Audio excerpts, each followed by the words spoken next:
Et du coup, quand, disons, la personne, elle a son skill, ok, elle Ouais, a peut-être un binôme, elle a du mindset.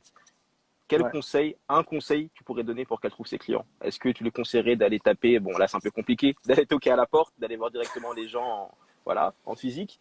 Donc là c'est compliqué, c'est mort. C'est quoi tu lui conseillerais de faire de la publicité, de DM des personnes, d'envoyer des Ouais. mails? Déjà, problème publicité, non. Même mes clients qui sont avancés, il faut au moins qu'ils aient trois clients dans la même niche avant de lancer des publicités, sinon ils vont juste faire que perdre des sous. Je veux dire, aujourd'hui, on vit dans une époque incroyable, le digital, et il y a énormément de méthodes pour contacter les personnes. Du coup, il va avoir les DM, que ce soit Facebook, Instagram, LinkedIn, contacter les personnes comme ça. Il va avoir aussi les appels froids pour les plus motivés. Moi, je suis un grand fan des appels froids. Bon, maintenant, je ne le fais plus étant donné que je suis à l'étranger. Mais genre, si on parle de mes clients, la majorité vont passer par les messages directs, que ce Mhm, soit LinkedIn, soit Messenger, soit Instagram, ou mhm. mail, tout dépend des niches. Ok, Mais ouais, les messages directs sont une des. C'est le moyen le plus direct, le plus. Après, on peut faire en masse, je veux dire, les taux de réponse sont très faibles.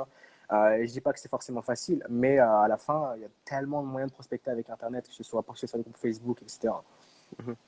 Donc déjà quelqu'un qui a juste Instagram et qui est un peu clair sur ce qu'il fait, il peut juste aller contacter des personnes par message privé et leur apporter de la valeur et les avoir au téléphone et après les closer, c'est ça?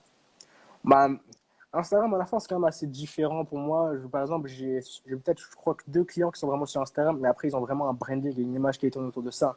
Les grosses Mhm, erreurs que beaucoup font, c'est de vouloir se lancer sur Instagram et juste d'avoir un Instagram qui est absolument pas lié à ce qu'ils font.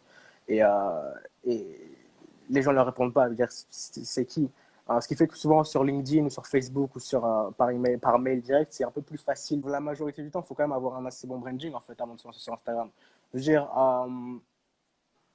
à la fin, après aussi, tout dépend des niches. Je veux dire, il y a des niches qui sont bien plus intéressantes sur Instagram que sur Facebook. À la fin, c'est aussi, enfin, une grande partie, un grand point important à prendre en compte, c'est la niche, en fait. C'est savoir qui on veut mhm, cibler et du coup, où aller les chercher, où ils sont plus faciles à les trouver, en fait.